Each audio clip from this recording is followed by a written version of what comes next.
only up to $30,000 to help pay for your funeral and other expenses. There are no medical exams, your rates will never increase, and your plan cannot be canceled regardless of your medical conditions as long as you make your premium payments. Get up to $30,000 in final expense insurance. Call now for free information. Just answer a few simple questions and get approved right over the phone in just a few minutes. Call right now. Call 800-378-3818.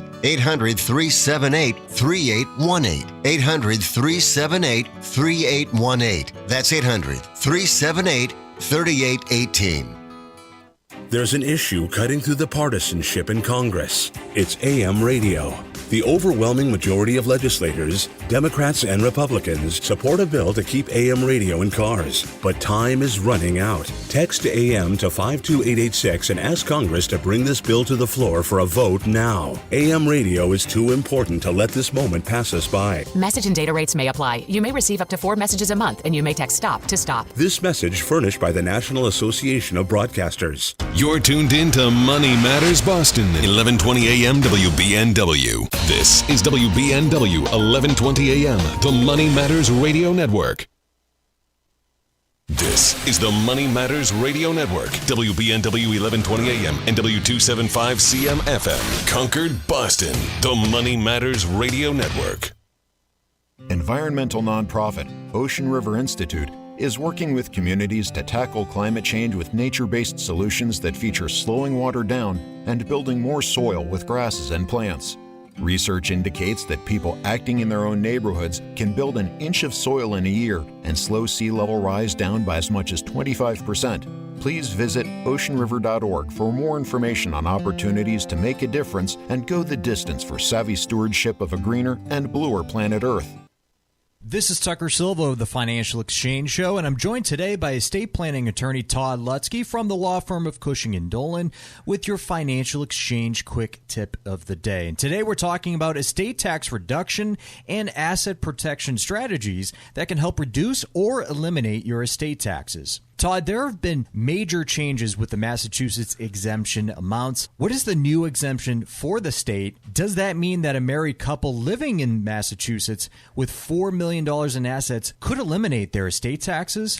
So, yes, there has been some changes. Now we're almost a full year in, of course, heading into a second year into the change. The change is now $2 million. It used to be $1 million for estate tax exemption. Now it's up to $2 million. And yes, if you are married, but you actually do trust planning, you can shelter $4 million.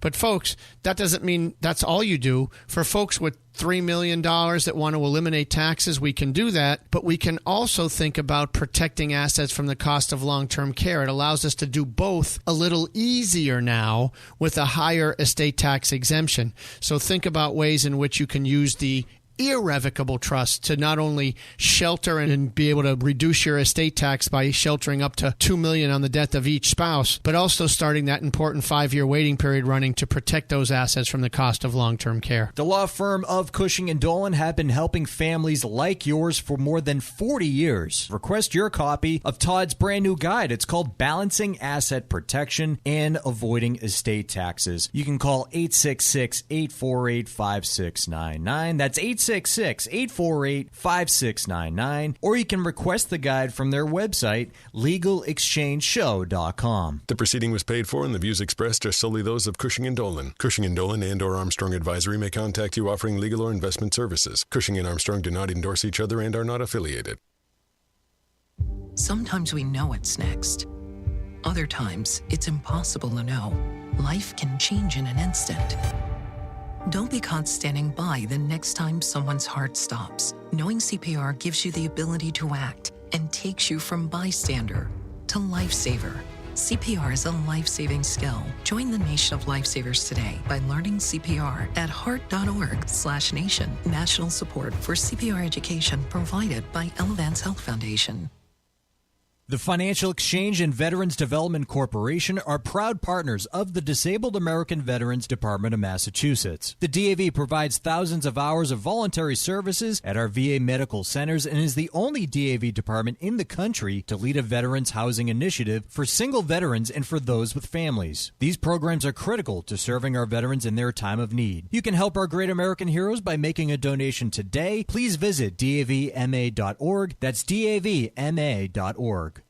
Financial planning is a year-round job, and with 2024 coming to an end, now is the perfect time to take a hard look at your strategy and what changes you may want to make going forward. Hi, this is Mike Armstrong from the Armstrong Advisory Group, and our new guide may help you understand some key numbers that could affect your planning next year. There are many important topics to review, like marginal tax brackets and retirement account income limits. If you're retired or getting ready to retire, the guide also focuses on the many ways that the government taxes your Social Security benefits. Take the time now to reflect on your current strategy so you can be fully prepared for any adjustments you may want to make in the future. Get your copy of our new guide, Key Numbers to Know for 2025, by calling 800-393-4001. That number again is 800-393-4001. The proceeding was paid for by Armstrong Advisory Group, a registered investment advisor. Nothing in the ad or in any Armstrong guide is specific financial, legal, or tax advice. Consult your own financial, tax, and estate planning advisors before making any investment decisions. Armstrong may contact you to offer investment advisory services. As a busy mom, my to-do list is full. While we can't add more hours to the day, we do have a great resource to help. Go Red for Women has information to help you and your family live a healthier life. Visit goredforwomen.org/momlife today.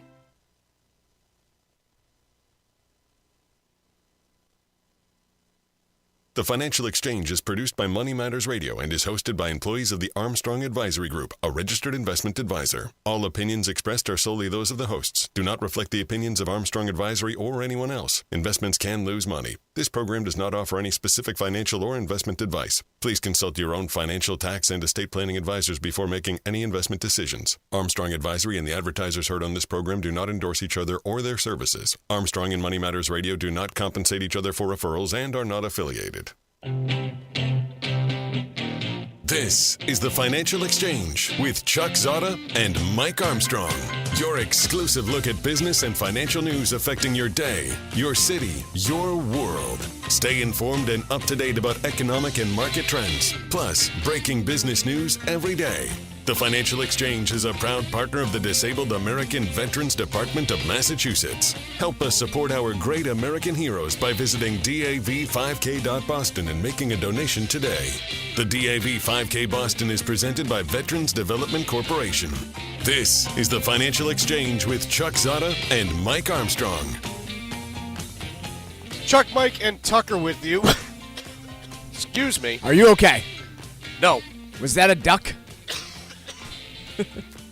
Man, that went down the wrong pipe. It's I guess Chuck, so. Mike, and Tucker with you here. And as we kick off our show today, we'll start with a little bit of a talk on Jay Powell's talk that he gave yesterday at the New York Times Deal Book Summit.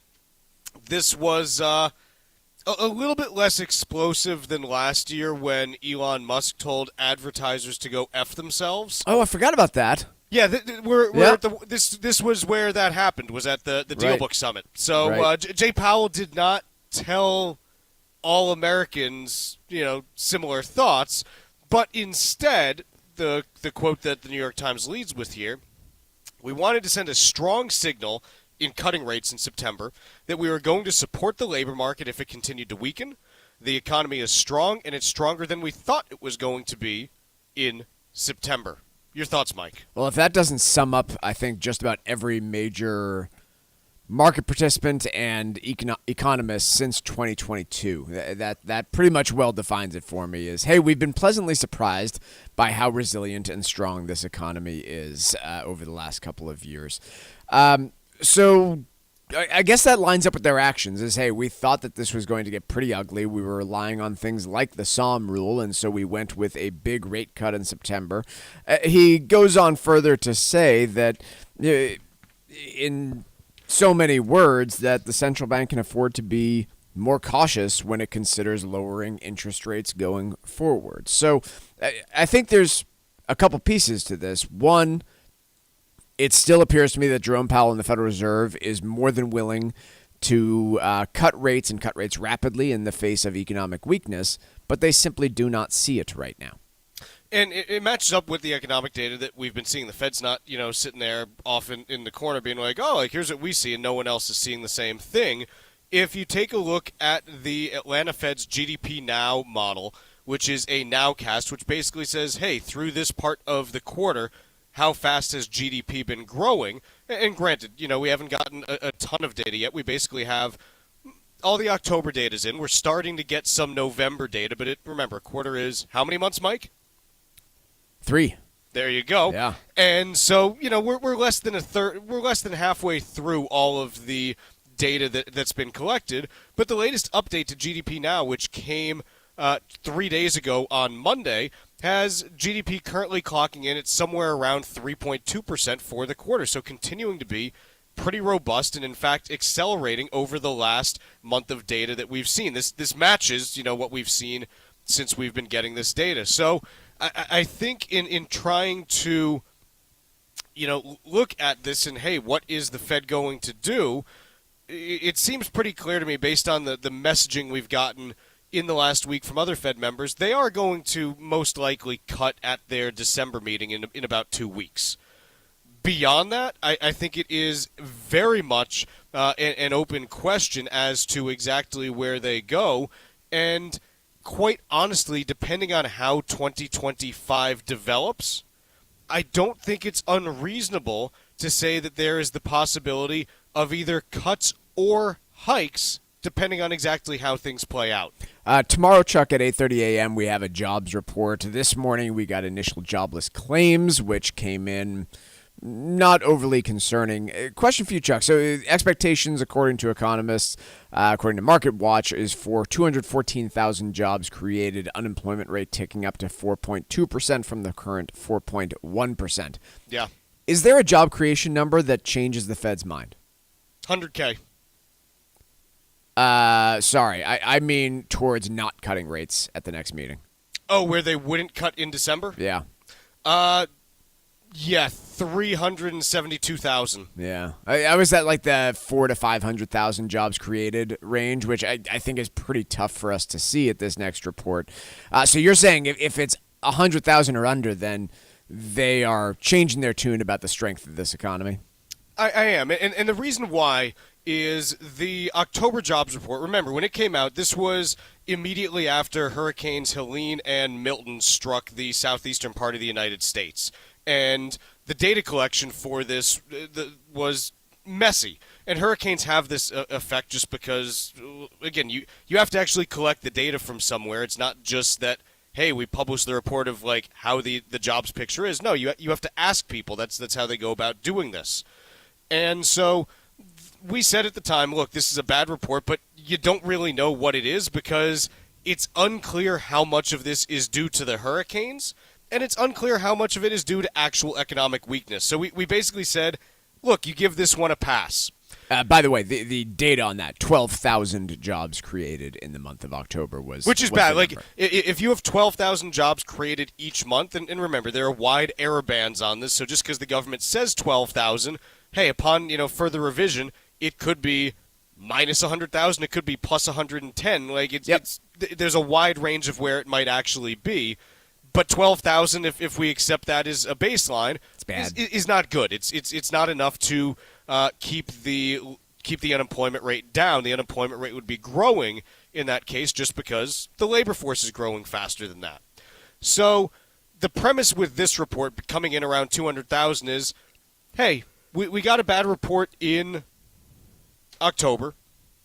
The November one is going to make up for that because it'll correct for the hurricane plus show the normal job growth. So you'd expect something, probably 175 to 250 is the range. I'm guessing if you looked at the actual distribution of economists' projections, it's probably between like 175 and 250 is where you'd expect this to come in. So I think that if you were to get something that came in at 100,000, which is kind of where like job growth has been overall, now you got a 2-month average of 50K, which is slow. Yeah. And that's something that to me says, okay, you're going full bore for a cut in December, And if the December data is bad, which we'll get in early January, you're queuing up another cut for the end of January pretty quickly as well. Yeah, I would agree there.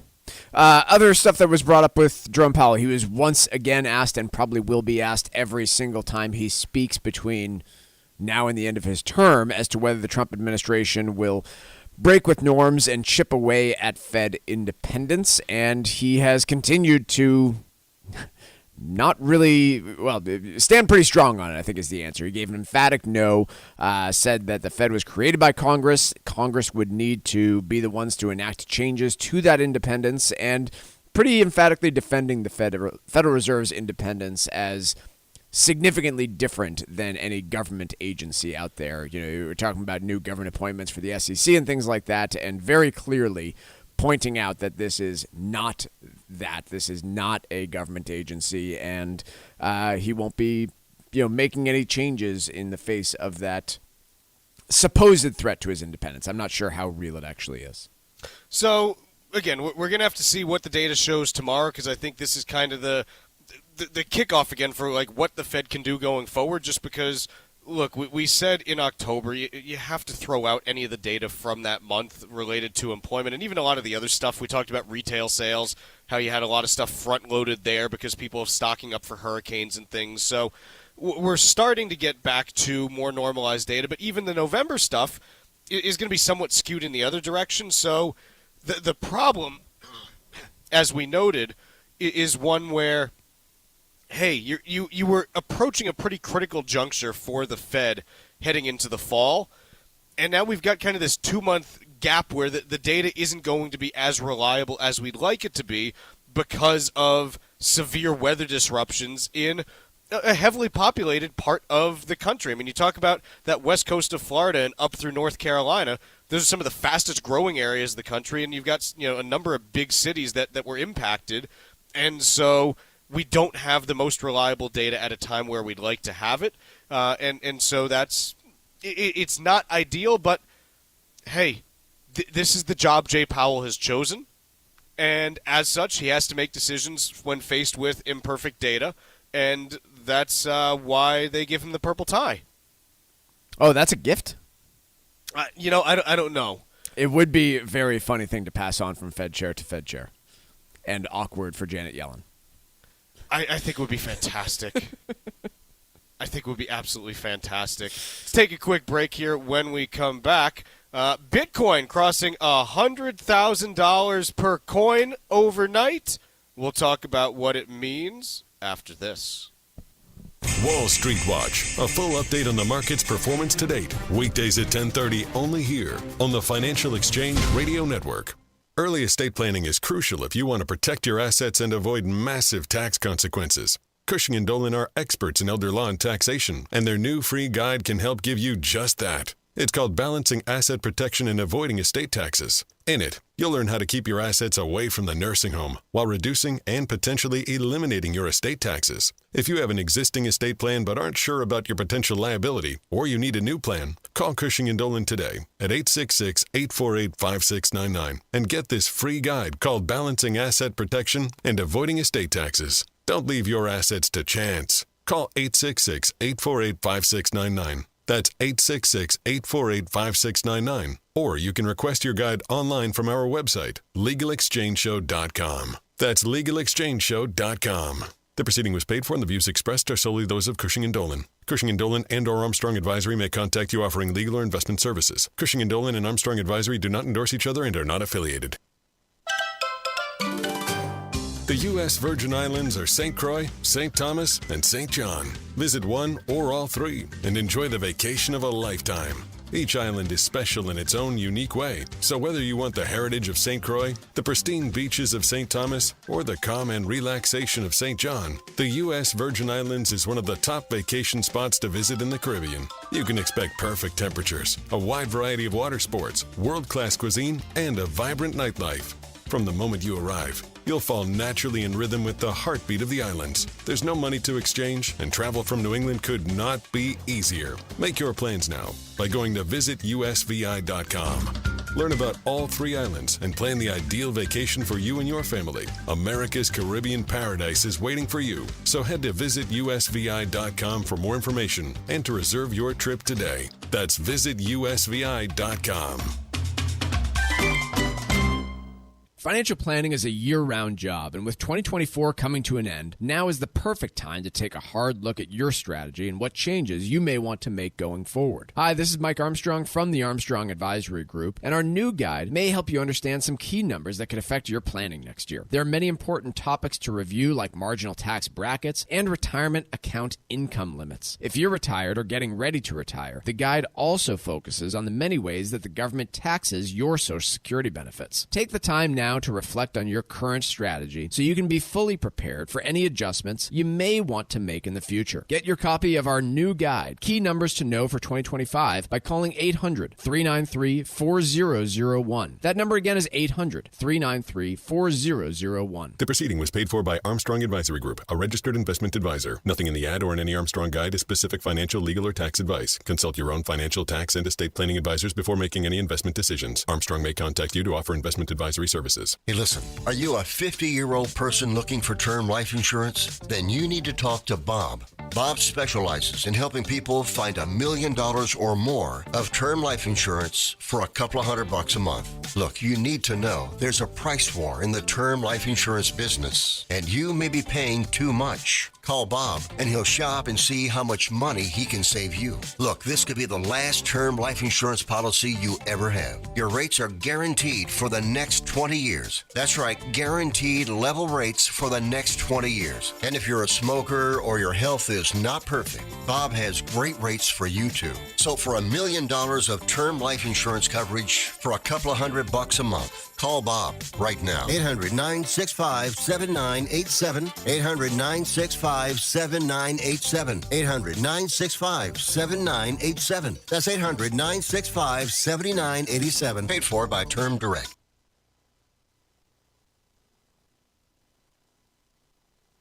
The Financial Exchange Show podcast drops every day on Apple, Spotify, and iHeartRadio.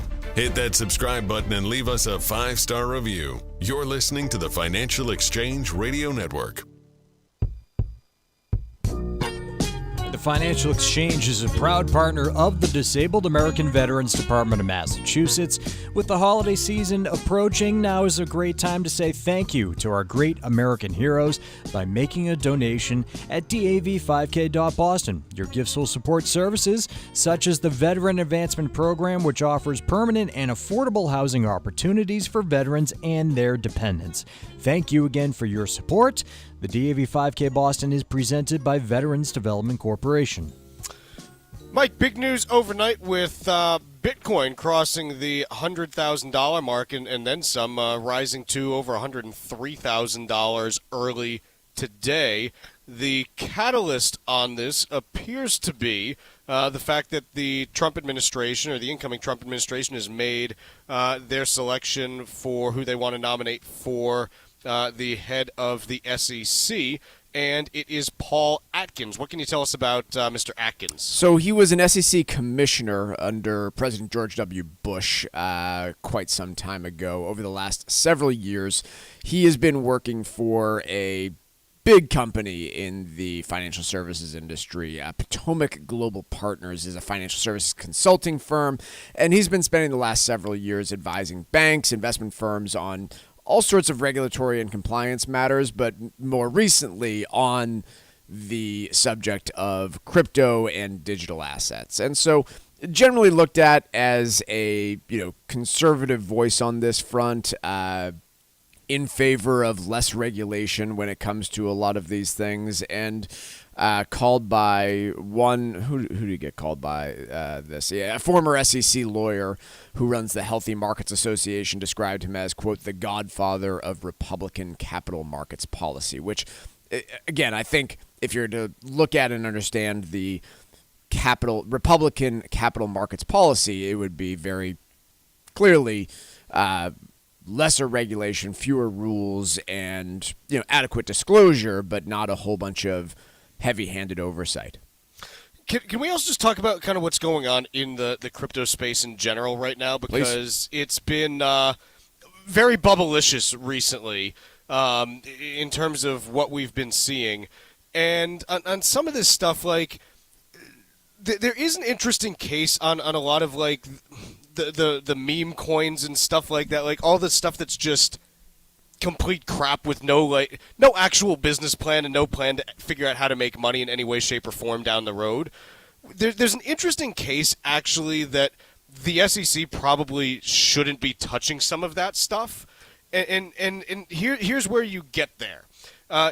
We've talked about this a little bit before in terms of what's known as the Howey test, and the premise of the Howey test, it stems from a case with someone by the name of Howey, and it basically looks at, okay, is something a security or not? And there's 4 criteria that it needs to meet in order for it to be a security. It has to be an investment of money in a common enterprise with an expectation of profit to be derived from the efforts of others. And the interesting case on some of this stuff, for it not being a security, I'm not saying it is or isn't, but if you look at this, when you put any money into one of these coins, yes, it's an investment of money. So it clears the first part of the Howey test, correct? Yep. In a common enterprise, I think it kind of gets back to, like, what is the definition of the word enterprise?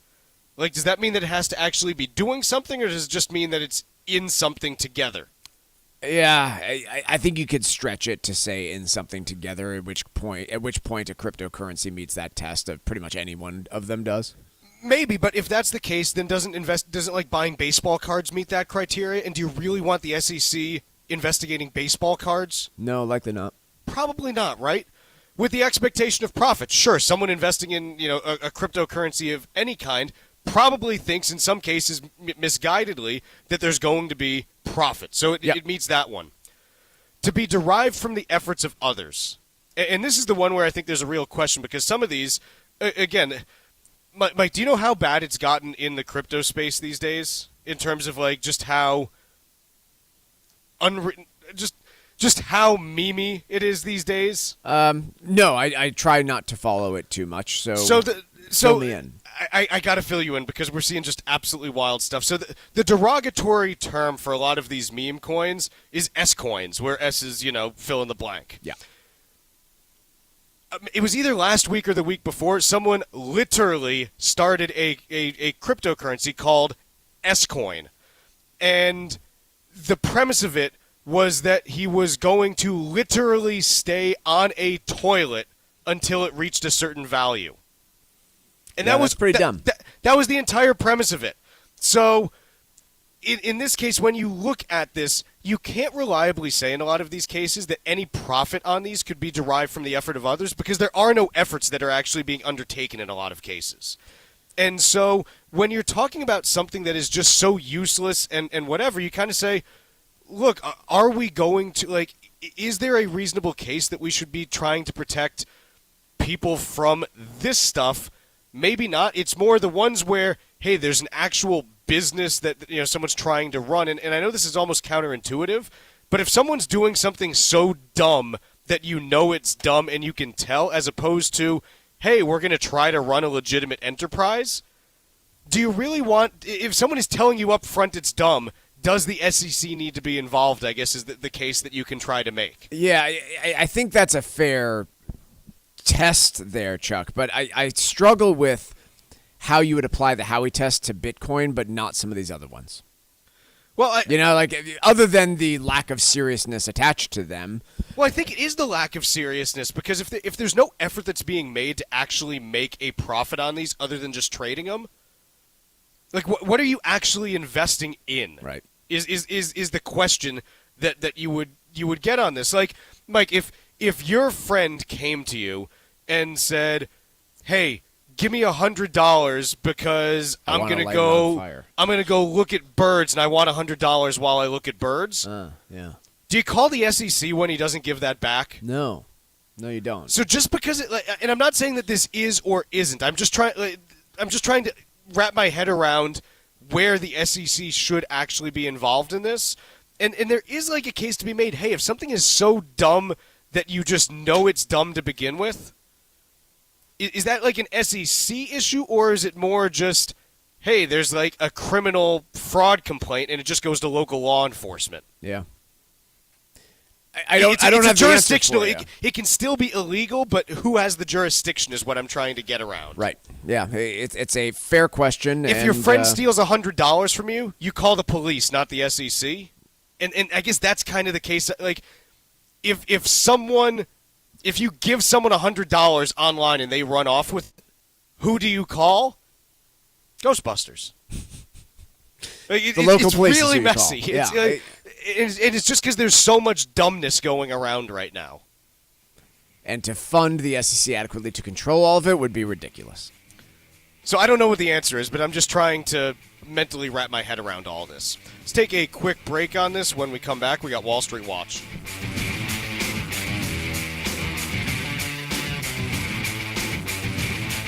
Like us on Facebook and follow us on Twitter @TFE Show. Breaking business news is always first, right here on the Financial Exchange Radio Network. Heads up, athletes, coaches, and parents. Play for life, not just points. Hypertrophic cardiomyopathy, or HCM, is the leading cause of sudden cardiac death, especially in black athletes in sports like football or basketball. If you feel shortness of breath, chest pain, and fatigue, or have a family history of HCM, talk to your doctor. Don't let HCM bend you for good. Learn how to stay in the game at heart.org/HCM student athlete. Your heart, your health, your move. Protect your assets and avoid tax consequences by getting Cushing & Dolan's new guide called Balancing Asset Protection and Avoiding Estate Taxes. You'll learn how to keep your assets away from the nursing home while potentially eliminating your estate taxes. Get yours today by calling 866-848-5699. That's 866-848-5699. Or request it online by visiting LegalExchangeShow.com. The proceeding was paid for and the views expressed are solely those of Cushing & Dolan. Cushing & Dolan and or Armstrong Advisory may contact you offering legal or investment services. Cushing & Dolan and Armstrong Advisory do not endorse each other and are not affiliated. The Financial Exchange and Veterans Development Corporation are proud partners of the Disabled American Veterans Department of Massachusetts. The DAV provides thousands of hours of voluntary services at our VA medical centers and is the only DAV department in the country to lead a veterans housing initiative for single veterans and for those with families. These programs are critical to serving our veterans in their time of need. You can help our great American heroes by making a donation today. Please visit davma.org. That's davma.org. Sometimes we know what's next. Other times, it's impossible to know. Life can change in an instant. Don't be caught standing by the next time someone's heart stops. Knowing CPR gives you the ability to act and takes you from bystander to lifesaver. CPR is a life-saving skill. Join the nation of lifesavers today by learning CPR at heart.org/nation. National support for CPR education provided by Elevance Health Foundation. The U.S. Virgin Islands are St. Croix, St. Thomas, and St. John. Visit one or all three and enjoy the vacation of a lifetime. Each island is special in its own unique way, so whether you want the heritage of St. Croix, the pristine beaches of St. Thomas, or the calm and relaxation of St. John, the U.S. Virgin Islands is one of the top vacation spots to visit in the Caribbean. You can expect perfect temperatures, a wide variety of water sports, world-class cuisine, and a vibrant nightlife. From the moment you arrive, you'll fall naturally in rhythm with the heartbeat of the islands. There's no money to exchange, and travel from New England could not be easier. Make your plans now by going to visitusvi.com. Learn about all three islands and plan the ideal vacation for you and your family. America's Caribbean paradise is waiting for you. So head to visitusvi.com for more information and to reserve your trip today. That's visitusvi.com. Hi, this is Chuck and Mike from the Armstrong Advisory Group, and our guide this month is titled Key Numbers to Know for 2025. Mike, when it comes to 401ks and their contribution limits, 2025 is a little bit unique in that it is the first year of the super catch-up limit. It is, yeah. So there's a brand new contribution excess amount that you can put into your retirement plan, but only for a very specific window. You must be between the ages of 60 and 63 to participate in this special super catch-up contribution, according to the Secure Act 2.0. And so there's a little bit extra that you might be able to put in if you fall into that age demographic. So how much is the normal 401k max? How much is the regular catch-up? And then how much is the super catch-up? Yeah, so For the normal 401k contribution limits, the most that you can put in 2025 is going to be $23,500. If you are over the age of 50, you can do an extra $7,500 into that 401k. And then finally, if you just happen to be in that narrow band, you can do an additional $3,750 catch-up contribution on top of everything else that we already went through. Folks, our guide this month is titled Key Numbers to Know for 2025, and this is just one of the numbers that's included in it. We also have discussions about IRA contribution limits, tax brackets, a whole bunch of different things that are included in here. How do you request the guide? Call 800-393-4001. That number again to request the guide is 800-393-4001. The proceeding was paid for by Armstrong Advisory Group, a registered investment advisor. Nothing in the ad or in any Armstrong guide is specific financial, legal, or tax advice. Consult your own financial, tax, and estate planning advisors before making any investment decisions. Armstrong may contact you to offer investment advisory services.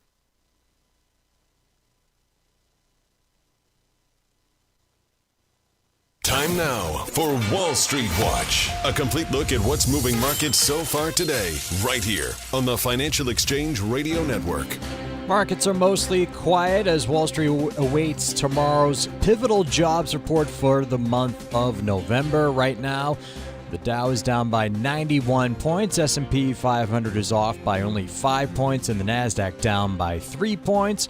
Russell 2000 is off by about 0.5% or 13 points. 10-year Treasury yield up by 2 basis points at 4.21%. And crude oil up 0.4%, just below $69 a barrel. Several crypto stocks are seeing gains after Bitcoin topped $100,000 for the first time. MicroStrategy shares are up by about 1%, while Coinbase shares are up by 2%. Meanwhile, shares in Dollar General down by 4% after the dollar store chain posted mixed third quarter results where it saw hurricanes disrupt its business and continued to see customers remain cash strapped. Another discount retailer in Five Below raised its fiscal 2024 guidance following strong Black Friday sales. The company also named a new chief executive after a 6-month search. Five Below's stock is up by 12%. American Airlines picked Citigroup as its sole credit card provider after months of negotiations. Investors hope the deal will jolt American to catch up with more profitable competitors. American shares up by 8%. Elsewhere, Disney lifted its annual dividend by 33% to $1 a share. This comes after the media giant provided a bullish earnings outlook last month and also saw another huge blockbuster film in Moana 2 during the Thanksgiving opening weekend. Disney shares are actually down by 0.5%. And American Eagle Outfitters forecasted a larger than expected drop in sales for the holiday quarter and trimmed its annual sales outlook, sending shares in American Eagle down by 13%. I'm Tucker Silva, and that's Wall Street Watch. Mike, we got a piece here from the Journal of Wall Street. It's titled "DOGE's Big Ideas Include Ending Remote Work and Daylight Savings Changes." So this is the Department of Government Efficiency that is being headed up by Elon Musk and Vivek Ramaswamy. They are going to be meeting with House and Senate Republicans today, talking about the efforts to reduce costs and things like that. What are the 6 items outlined in this piece, or at least where do you want to start? I want to start on the most confusing one. How does eliminating daylight savings time save the government any money at all? I don't know. I can't think of a single penny that can be saved by the U.S. government saying no more daylight savings time. Let's see. Okay. So I DuckDuckGo'd it just now. Uh-huh. And what's your AI tell you over at DuckDuckGo? Okay, from Yahoo Finance, this is a piece that was published in November of 2018. It says it's estimated that daylight savings time costs the U.S. at least $430 million annually. This is according to a 2008 report by the Independent Institute. Actually, no, that's by Chmur and Economics and Analytics. The Independent Institute says that the cost for changing clocks is as high as $1.7 billion, and then it says, so why does changing clocks cost money? The study concluded that setting the clocks forward can lead to an increase in heart attacks, workplace injuries in the mining and construction sectors, and increased cyber loafing that reduces productivity for people who typically work in offices. So, but no direct costs. It doesn't appear there's any government cost to daylight savings. Furthermore, currently this is regulated by the states. Arizona, for instance, decides that they don't want to participate in daylight savings, so they don't. Illinois and Indiana have different time zones depending on which part of the state you are in. And parts of Northwest Indiana, for example, say, hey, we're going to be on Chicago time because we want to be on Chicago time. I don't get that one. But nonetheless, we can set that aside for a moment. It actually is. So there might be like states that override it, but the Uniform Time Act of 1966 was signed into law, and it doesn't require that states observe daylight savings time, but individual states may exempt themselves and observe standard time year-round by passing a state law that would override it, which is what those states have done. Again, if I were the DOGE trying to save government money, I would stop spending time talking about this one. But nonetheless, other areas. You want to know something fascinating about Arizona? Okay, this is actually fascinating in Arizona. Please. I'm looking at it now. So Arizona, the state of Arizona does not observe daylight savings time. Indeed. Right? Navajo Nation, which does occupy land throughout the northeastern corner of the state, does observe daylight savings time, but the Hopi Reservation, which is entirely enclosed by Navajo Nation, does not. Does not. Ooh. So it's a time zone within a time zone within a time zone. Yes, it's Inception for time zones. So here's one that I think actually, another one where you think, why would that save government money on the surface, but actually would do so. And I can get behind this one hypothetically. End remote work for federal employees. Just say universally, this is not going to be allowed without specific exemptions and exceptions.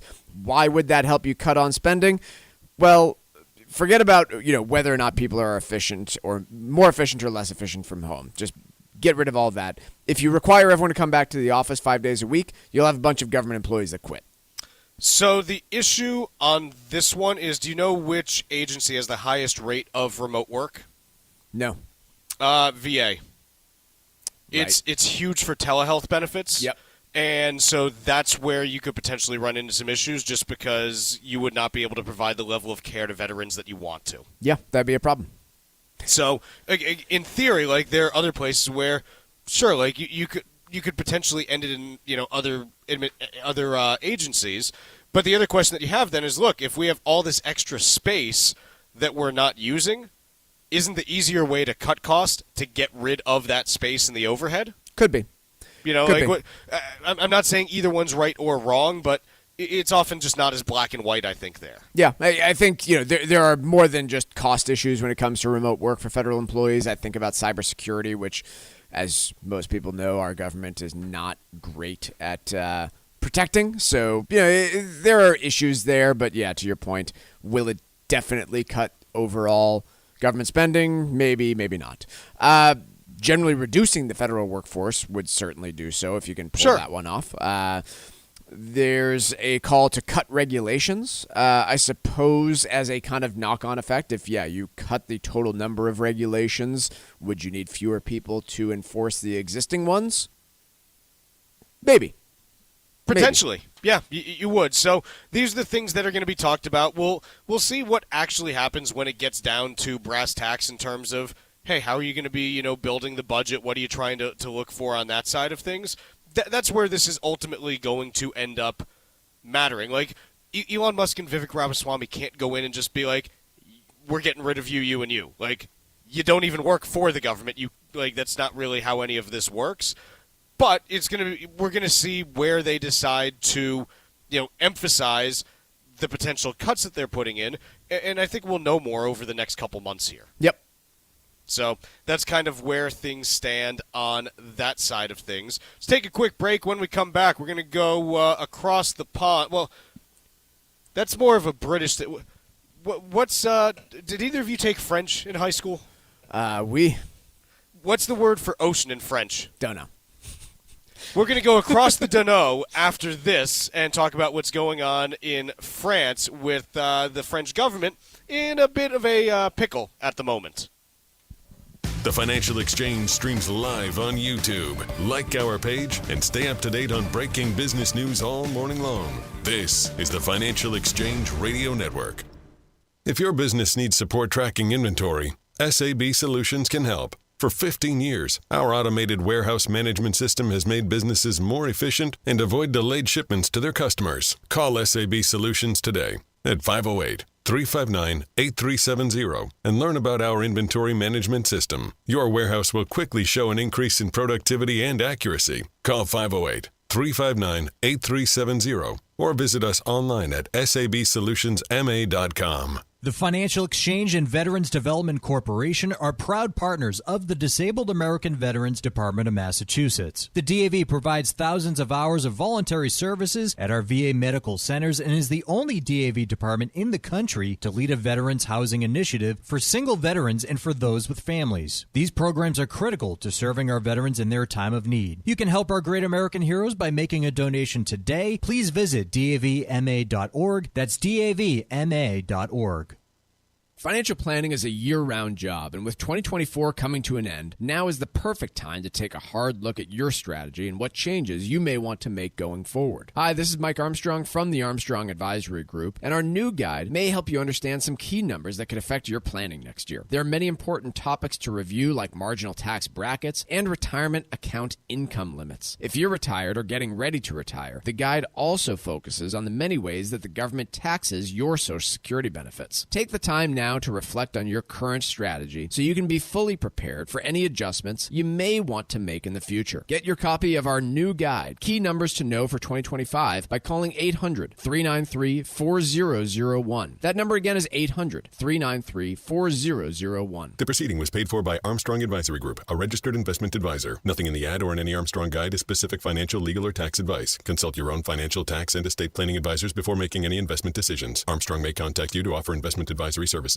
This is Tucker Silva of the Financial Exchange Show, and I'm joined today by estate planning attorney Todd Lutzke from the law firm of Cushing & Dolan with your Financial Exchange quick tip of the day. And today, we're talking about estate tax reduction and asset protection strategies that can help reduce or eliminate your estate taxes. Todd, there are some high net worth clients that would like to reduce the size of their estate, but they don't want to give up access to their assets. Is there anything they can do?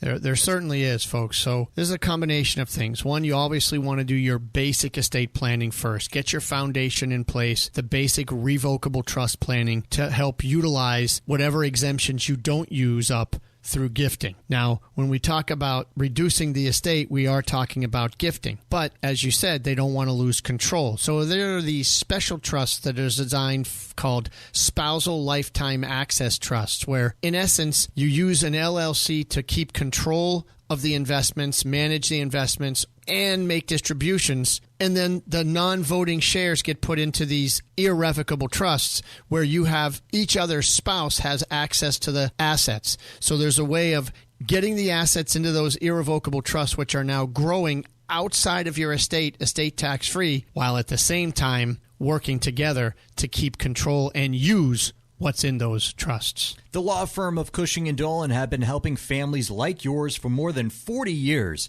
Request your copy of Todd's brand new guide called Balancing Asset Protection and Avoiding Estate Taxes by calling 866-848-5699. That's 866-848-5699, or you can request the guide from their website, legalexchangeshow.com. The proceeding was paid for, and the views expressed are solely those of Cushing & Dolan. Cushing & Dolan and or Armstrong Advisory may contact you offering legal or investment services. Cushing & Armstrong do not endorse each other and are not affiliated.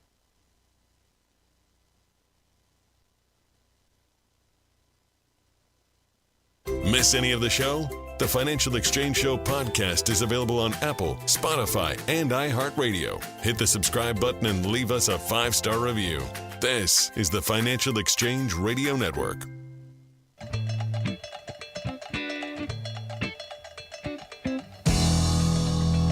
Mike, can you give us a French summary of what's going on in France right now? No. Okay. So here's the deal, because France has a different governmental setup than we do. It's a parliamentary system. And so the Prime Minister lost a no-confidence vote earlier this week. The Prime Minister, Michael Barnier, is not someone who most of us listening have heard of. We're much more familiar with Emmanuel Macron, who is the president. Those are different roles because, again, it's a parliamentary system and it's different. But basically, Parliament voted this week that there is no confidence in the legislature effectively. Macron stays in his job pretty much until the next election, which is not going to happen until next July or until he steps down, where pressure is going to grow pretty strongly for him to do so here. This is the first successful no-confidence vote in the French legislature in over 60 years.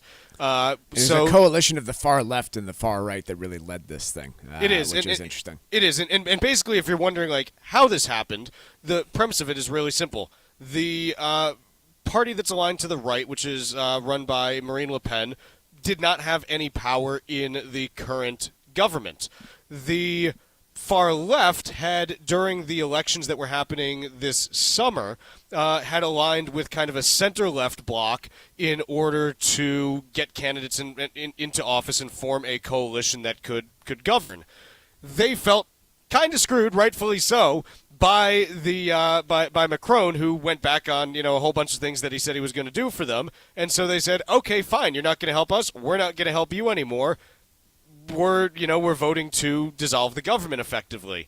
So this also, again, this is a wild year politically. Just stuff that you haven't really seen a whole lot of. The 3-month-old government in France is the shortest tenured in modern French history. Woo! So, again, what we're seeing is not something that happens very often. And so the question now is, look, where does France go on this? And what does it mean for French politics and the economy going forward? What does it mean for the euro and the Eurozone? And I continue to say, look, we are seeing these, not to go back to the spring of 2020, because, quite honestly, it sucked. But when you're seeing the outbreak of a disease, what you see are these little pockets that pop up in it. And you see it with anything. If you have kids at school, hey, the third grade class, we've got, a cold that's running through there. And then you get a case that pops up with the second graders because they played together at recess, and a couple more cases there. And then someone in fourth grade, comes down with a case and a couple there. And then all of a sudden, you reach this critical mass, and you just see everyone get sick at once. Mm-hmm.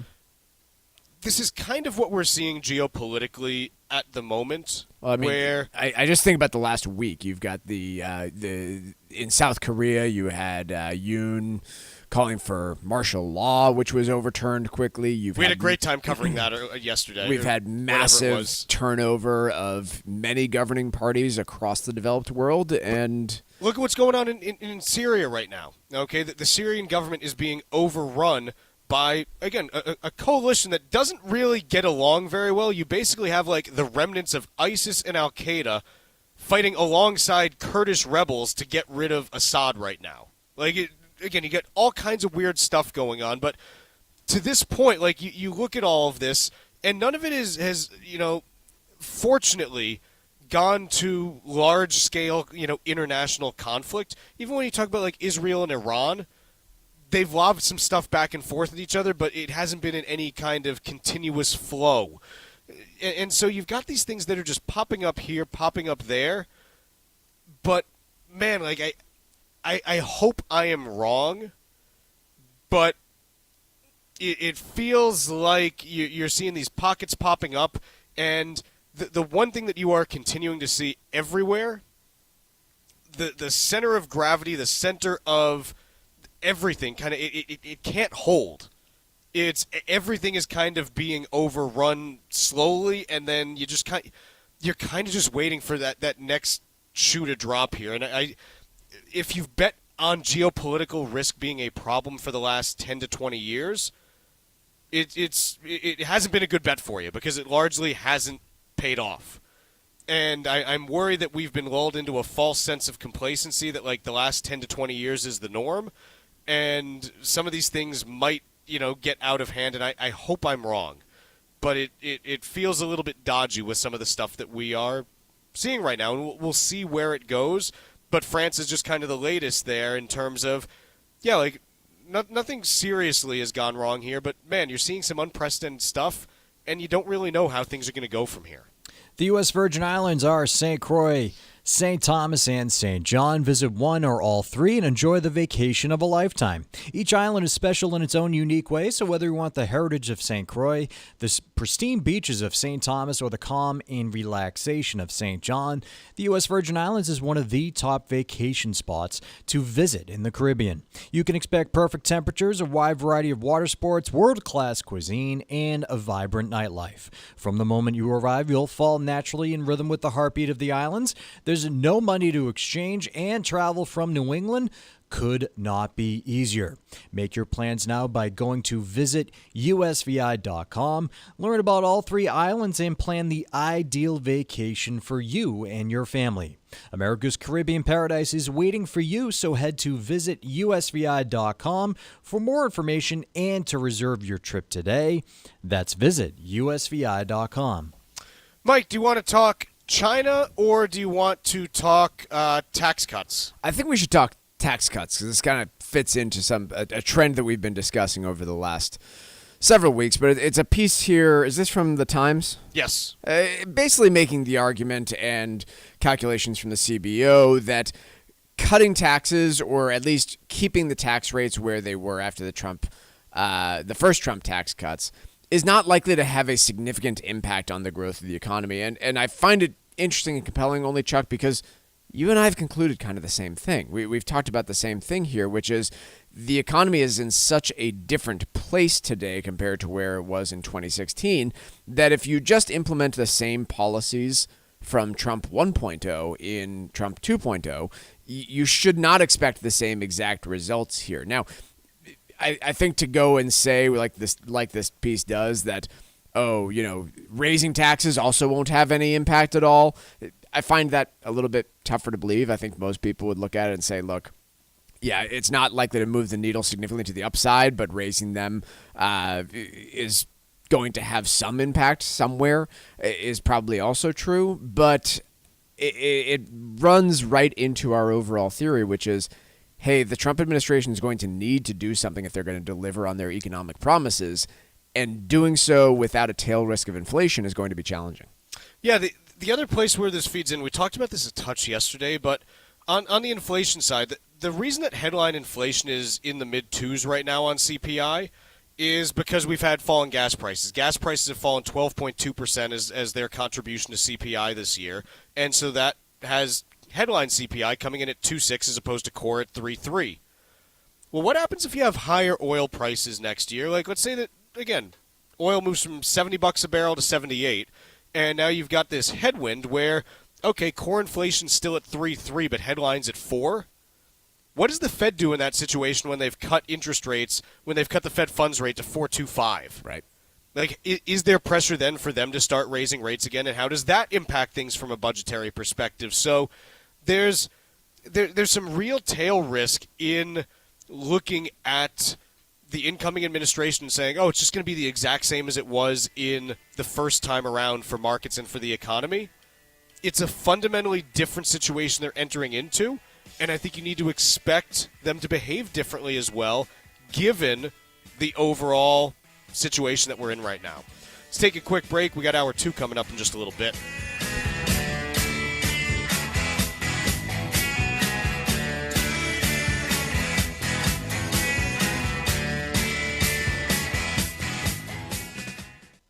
Are you over the age of 50? Want peace of mind and financial security for your family? Here's an important message to you from Senior Care USA. The average funeral now costs over $10,000. That leaves your loved ones the burden of paying your debts and funeral costs. Our plans start as low as $1 per day and will pay your family up to $30,000 to help pay for your funeral and other expenses. There are no medical exams. Your rates will never increase, and your plan cannot be canceled, regardless of of your medical conditions as long as you make your premium payments. Get up to $30,000 in final expense insurance. Call now for free information. Just answer a few simple questions and get approved right over the phone in just a few minutes. Call right now. Call 800-378-3818. 800-378-3818. 800-378-3818. That's 800-378-3818. Environmental nonprofit Ocean River Institute is working with communities to tackle climate change with nature-based solutions that feature slowing water down and building more soil with grasses and plants. Research indicates that people acting in their own neighborhoods can build an inch of soil in a year and slow sea level rise down by as much as 25%. Please visit oceanriver.org for more information on opportunities to make a difference and go the distance for savvy stewardship of a greener and bluer planet Earth. It happens all over Massachusetts. Can you tie my shoes? In every home and every community. Be careful on your bike. Learning can happen anytime, anywhere. See you at practice this weekend. And no matter how learning takes place in your family's life, DESE is there as your partner. The Massachusetts Department of Elementary and Secondary Education. Never stop learning. Find out more at mass.gov/back-to-school. Sponsored by the Massachusetts Department for Elementary and Secondary Education. As a busy mom to 4 kids, my to-do list is full. Trying to fit in exercise, eating right, and prioritizing self-care can feel next to impossible. While we can't add more hours to the day, we do have a great resource to help. Go Red for Women has easy tips, tools, and information to help you and your family live a healthier life. So to all the moms, the aunts, grandmothers, and amazing women out there doing it all, visit goredforwomen.org/momlife today. You take care of them, Go Red for Women will take care of you.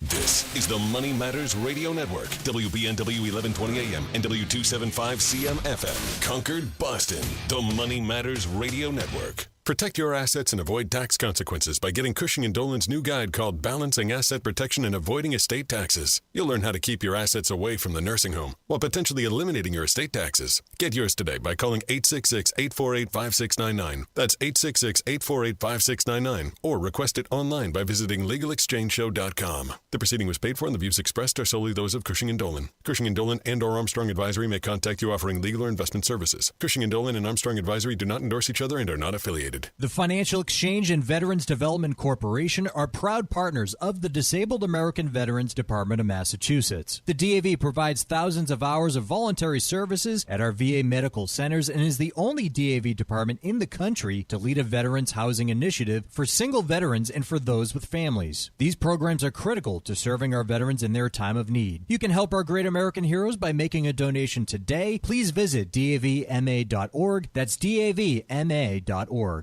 Hi, this is Chuck and Mike from the Armstrong Advisory Group. Our guide this month is titled The Key Numbers to Know for 2025. Mike, one of the questions that we get asked quite often is, how much can I gift in any given year without having to file a tax return or pay any tax on it? What does that number look like for 2025? Yeah, there's a tremendous amount of confusion about this, Chuck. I think there's a lot of folks who assume that when you give a gift or receive a gift, there's taxes due at the time. And that is almost never the case unless we are talking about tremendous dollar amounts here. Sure. In 2025, the gift tax exclusion amount is going up to $19,000 from $18,000. That means that you can give up to $19,000 to any individual without having to file the special return of a gift. What about if I am trying to make a gift in conjunction with a spouse? How does that work in terms of what we're able to do? Yeah, I mean, you're able to double it immediately, right? So that $19,000 gets doubled. Keep in mind, too, that these are the gift tax limits per individual. And so you have seen people say, okay, I'm going to gift money to my son, my daughter-in-law, their 3 children. And in each of those cases, if you are married, that could be $38,000 per person without even have to file a tax return. Our guide this month is titled The Key Numbers to Know in 2025, and it covers these numbers and a whole bunch more that can help you optimize your financial plan. We also have discussions about IRA contribution limits, tax brackets, a whole bunch of different things that are included in here. How do you request the guide? Call 800-393-5800. 800-393-4001. Again, that number is 800-393-4001. The proceeding was paid for by Armstrong Advisory Group, a registered investment advisor. Nothing in the ad or in any Armstrong guide is specific financial, legal, or tax advice. Consult your own financial, tax, and estate planning advisors before making any investment decisions. Armstrong may contact you to offer investment advisory services.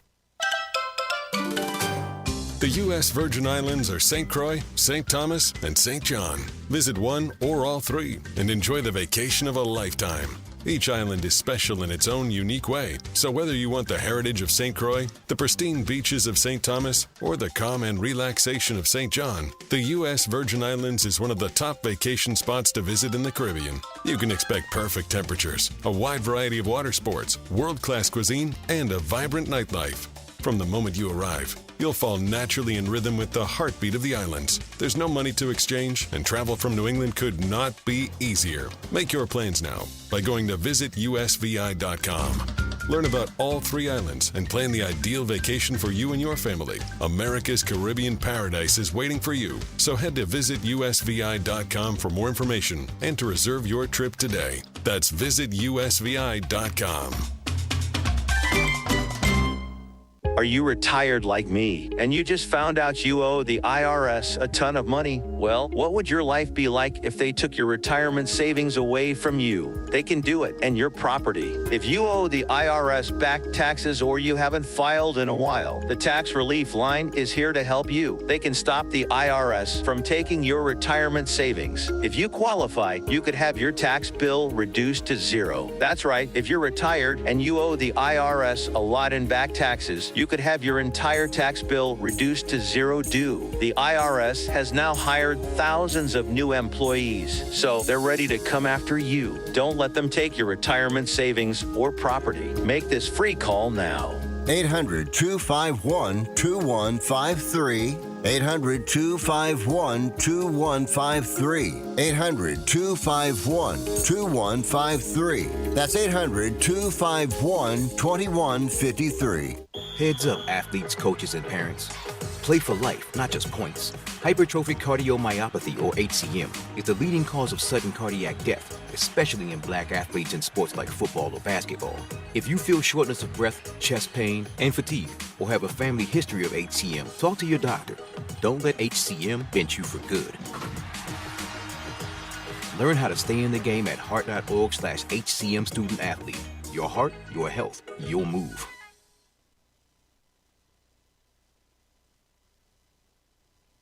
The Financial Exchange is produced by Money Matters Radio and is hosted by employees of the Armstrong Advisory Group, a registered investment advisor. All opinions expressed are solely those of the hosts, do not reflect the opinions of Armstrong Advisory or anyone else. Investments can lose money. This program does not offer any specific financial or investment advice. Please consult your own financial, tax, and estate planning advisors before making any investment decisions. Armstrong Advisory and the advertisers heard on this program do not endorse each other or their services. Armstrong and Money Matters Radio do not compensate each other for referrals and are not affiliated. This is the Financial Exchange with Chuck Zodda and Mike Armstrong. Your exclusive look at business and financial news affecting your day, your city, your world. Stay informed and up to date about economic and market trends, plus breaking business news every day. The Financial Exchange is a proud partner of the Disabled American Veterans Department of Massachusetts. Help us support our great American heroes by visiting DAV5K.Boston and making a donation today. The DAV 5K Boston is presented by Veterans Development Corporation. This is the Financial Exchange with Chuck Zodda and Mike Armstrong. Kicking off hour 2 on the Financial Exchange, Chuck, Mike, and Tucker with you in stocks. Taking a little bit of a pause here after rallying for the last, week or so, almost 2 weeks that we've seen some positive movement for equities. And not a huge pause, but the Dow's off 100 points today. S&P's down about 8, NASDAQ's down 14. So anywhere from, a tenth to a quarter of a percent. It's nothing huge for the major indices. 10-year U.S. Treasury is up 2 basis points, back to 4.2%. We've got oil, West Texas Intermediate, up 37 cents per barrel on news that OPEC Plus is going to be delaying their production increases until at least April. And we've got gold today down $11.80 an ounce to $26.64. $1.40. So again, pretty quiet. And this is all in expectation of a jobs report tomorrow that does have the potential to move markets. Expectations looking like about 200,000 jobs added. Unemployment rate expected to tick up slightly to 4.2%. And we'll have a whole bunch of discussion of that and the underlying data when it is released tomorrow. Mike, let's talk a little bit about this piece from the New York Times. I think it could best be that the headline can best be rephrased: one man's junk fees are another man's unbundling. So we've had airline executives testifying in front of Congress on, was it just Wednesday, or did they have a multiple days of testimony? I think it's been 2 days. It's usually one in front of the House and then one in front of the Senate. So here is I've concluded that I think this is one of the more ridiculous areas of. Is this part of the CFPB? No, it's part of Senate. This is research, DOT. But basically, Department of Transportation is the one that's been looking to enforce this stuff. And looking at junk fees has been a key push from the Biden administration across different areas of the economy. It's kind of been their response to higher inflation. And we can talk about industry by industry here, but I think this is the most ridiculous thing to look at enforcing or regulating in the airline industry. I think it's absolutely silly. I think that air travel is cheaper today on an inflation-adjusted basis than it has ever been. There is still competition. And if airlines want to offer, which many of them do, like many airlines offer a completely unbundled option where you get nothing and have to pay for every little item. And then they offer ones where you also can have everything bundled. If I go look at Delta or JetBlue or American, there's a basic economy fare that's going to be cheaper than all the rest where I don't even get to pick my seat. And then there's going to be a bunch of higher options where I do get to pick my seat and I get a checked bag and I get a carry-on bag and I get a Twinkie during the flight. Like it's just preposterous that we would go and look at this and say, yeah, these junk fees are the cause of inflation or are unfair to consumers. They're adequately disclosed. Some airlines don't charge them. Some of them do. And let the market figure this out. And here is the one issue that I think gets us to this point. And the problem, in my opinion, is that basically, I mean, it really is the executive branch over time has abdicated its responsibility, and the legislature too, as an enforcer of antitrust. And as such, you have a whole bunch of routes where there is no competition or maybe one competitor, and so it's pretty easy to effectively collude, even if you're not, calling up the other CEO and being like, hey, here's what we're going to do on this route. If there's no competition on routes, then you don't have the ability to find other alternatives. And I think we've gotten to this point because in the decade after 9/11, when airlines were, really struggling, after, a whole bunch of them went through bankruptcies and things like that, we allowed these giant mergers to happen between Delta and Northwest, between United and Continental, between American and U.S., and so you don't have enough competition in the airline space now to allow for customers who might be unhappy with an airline to be like, you know what? I am going to choose someone else because either A, there is no one else who's flying that same route, or B, the only other company that is has the exact same pricing because they're all huge and they don't need to actually compete with each other. Yeah, I guess that's fair. But, when I think about monopolistic type businesses, I think about big, massive, profitable entities.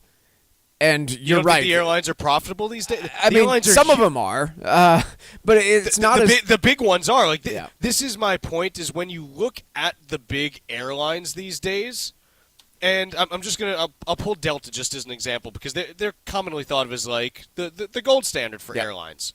And I've often said that I absolutely would despise owning and operating an airline because it's generally like a horrible business. Delta, aside from the pandemic year, has not posted a loss since 2010. 2010. Yep. They have not had a trailing 12-month loss since the first quarter of 2010. Now, I'm not saying that you should consistently have losses like that. That's a bad business. But in an industry that has high capital expenses, unionized workforce, huge upfront costs that you have to pay and things like that, the idea that, hey, we can go 15 years without having any losses in a hugely cyclical, sector too, that's kind of insane to me. And oh, by the way, when we do actually have a loss, hey, we're going to go to the government, cry for a bunch of money, and then on the back end, when we were supposed to use that money to keep our people, say, oh, gee, we couldn't keep enough people. Got to fire him. Yeah, I don't love the way that this all went down during COVID. I don't think many people do. But even let's look at United. Does anyone look at United and is like, hey, like that's the paragon of airlines and how they should be run? No, like they're kind of middle of the road, right? They're just there. They haven't had any losses since 2013, and you look at the history of them going back through, the data that I have as a publicly traded company is going back to 92. And they would, kind of consistently have like 5 or 6 years where they'd make money, 5 or 6 where they'd lose, 5 or 6 where, you just kind of ping pong back and forth because that's what being an airline was. It was a tough business, but it was one that, hey, like sometimes it would work for you and sometimes it wouldn't. And ultimately, you'd go through these reorganizations, on a fairly frequent basis, and that would be kind of what they do. Not, hey, you just have a license to print money and not have any, losses because you're so big that no one can compete with you. Right. I guess where I get to is, I think it's dumb that we're having conversations about, like, should a baggage fee be included in the flight of a plane? What's the real problem that we're causing there? What's because look, if you want it to be included in the price of the ticket prices are going to go up. Right. Like you're not going to get the same price ticket if you want more stuff. That's just how it's going to work. Because there are two costs that airlines have that are higher than any others: labor and fuel. When you have more heavy bags on planes, you need more fuel to get the plane where it's going, which also raises the weight, which means you need more fuel. So ultimately, if you want to have baggage included in every ticket, then your $200 ticket's probably going to be $250 every time. And that's fine, but that's what it's going to be. So I agree. How about we waive baggage fees, but we charge by total price per pound? Right. So you got to stand with your bags on the scale. Let's weigh every passenger. Because here's the thing. By the way, if you've ever flown on a little puddle jumper, they do that. They actually weigh you so that they know that the plane's going to fly. Yeah. So that'd be funny. Yeah. So I think this is some of the other stuff where it's like, hey, airlines refusing to pay you if you've been delayed for a day. Yeah. Okay. I could see that as being something where it's worthy because you there's a real problem there. This, I don't care how my only complaint with how airlines do some of this stuff is that they won't show you the full cost of what you've done until you're done. No, let me, add the stuff I want and show me the cost in real time so I don't have to go back to another page. But even there, do I need to legislate that out? No. I don't know. What did it cost me? 5 minutes a time? Even though, to be fair, a lot of airlines' booking systems, slow. But sure. Don't need to legislate it, though. We don't need to legislate how slow the systems are either. So, this to me, minor issue that doesn't warrant this level of scrutiny. And ultimately, if you're going to say, hey, all this stuff should be included in a plane ticket, fine, the price of the ticket's going to be higher. Right. Plain and simple. Let's take a quick break here. Or, if you think you can do a better job, go start an airline. You're going to get to the same place, and we know this because the airlines that tried to do a better job by not doing this, JetBlue, Southwest, they're moving to this model because they're having their lunch eaten by bigger competitors who have market power because they were allowed to merge. Right.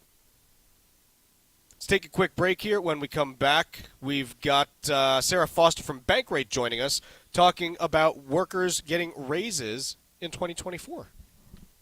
Text us 617-362-1385 with your comments and questions about today's show, and let us know what you think about the stories we're covering. This is the Financial Exchange Radio Network. Financial planning is a year-round job, and with 2024 coming to an end, now is the perfect time to take a hard look at your strategy and what changes you may want to make going forward. Hi, this is Mike Armstrong from the Armstrong Advisory Group, and our new guide may help you understand some key numbers that could affect your planning next year. There are many important topics to review, like marginal tax brackets and retirement account income limits. If you're retired or getting ready to retire, the guide also focuses on the many ways that the government taxes your Social Security benefits. Take the time now to reflect on your current strategy so you can be fully prepared for any adjustments you may want to make in the future. Get your copy of our new guide, Key Numbers to Know for 2025, by calling 800-393-4001. That number again is 800-393-4001. The proceeding was paid for by Armstrong Advisory Group, a registered investment advisor. Nothing in the ad or in any Armstrong guide is specific financial, legal, or tax advice. Consult your own financial, tax, and estate planning advisors before making any investment decisions. Armstrong may contact you to offer investment advisory services. The U.S. Virgin Islands are St. Croix, St. Thomas, and St. John. Visit one or all three and enjoy the vacation of a lifetime. Each island is special in its own unique way, so whether you want the heritage of St. Croix, the pristine beaches of St. Thomas, or the calm and relaxation of St. John, the U.S. Virgin Islands is one of the top vacation spots to visit in the Caribbean. You can expect perfect temperatures, a wide variety of water sports, world-class cuisine, and a vibrant nightlife. From the moment you arrive, you'll fall naturally in rhythm with the heartbeat of the islands. There's no money to exchange, and travel from New England could not be easier. Make your plans now by going to visitusvi.com. Learn about all three islands and plan the ideal vacation for you and your family. America's Caribbean paradise is waiting for you. So head to visitusvi.com for more information and to reserve your trip today. That's visitusvi.com. This is Tucker Silva of the Financial Exchange Show, and I'm joined today by estate planning attorney Todd Lutzke from the law firm of Cushing & Dolan with your Financial Exchange quick tip of the day. And today we're talking about estate tax reduction and asset protection strategies that can help reduce or eliminate your estate taxes. Todd, there have been major changes with the Massachusetts exemption amounts. What is the new exemption for the state? Does that mean that a married couple living in Massachusetts with $4 million in assets could eliminate their estate taxes? So, yes, there has been some changes. Now we're almost a full year in, of course, heading into a second year into the change. The change is now $2 million. It used to be $1 million for estate tax exemption. Now it's up to $2 million. And yes, if you are married, but you actually do trust planning, you can shelter $4 million. But folks, that doesn't mean that's all you do. For folks with $3 million that want to eliminate taxes, we can do that. But we can also think about protecting assets from the cost of long-term care. It allows us to do both a little easier now with a higher estate tax exemption. So think about ways in which you can use the irrevocable trust to not only shelter and be able to reduce your estate tax by sheltering up to $2 million on the death of each spouse, but also starting that important 5-year waiting period running to protect those assets from the cost of long-term care. The law firm of Cushing & Dolan have been helping families like yours for more than 40 years. Request your copy of Todd's brand new guide. It's called Balancing Asset Protection and Avoiding Estate Taxes. You can call 866-848-5699. That's 866-848-5699, or you can request the guide from their website, legalexchangeshow.com. The proceeding was paid for, and the views expressed are solely those of Cushing & Dolan. Cushing & Dolan and or Armstrong Advisory may contact you offering legal or investment services. Cushing & Armstrong do not endorse each other and are not affiliated.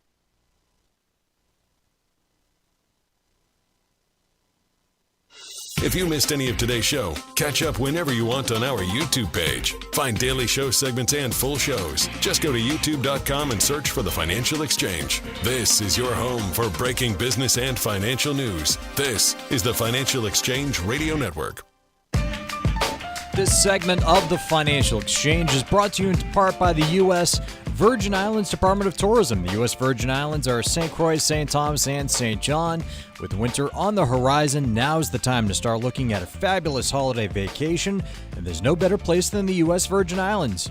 Enjoy perfect weather, world-class dining, incredible beaches, and a vibrant nightlife. No passport is needed, and there's no money to exchange. Take your next vacation in America's Caribbean paradise, the United States Virgin Islands. Go to visitusvi.com to book your trip. That's visitusvi.com. Joining us now is Sarah Foster from Bankrate, talking to us about a survey they did of workers who may or may not have gotten raises in 2024. Sarah, thanks for joining us. Thanks for having me. It's always great to be here. So we're heading into annual review season. I think a lot of people will be sitting down with their employer and talking about, what comes next in 2025. What did you find in terms of your survey? What portion of the people you surveyed did get raises in 2024?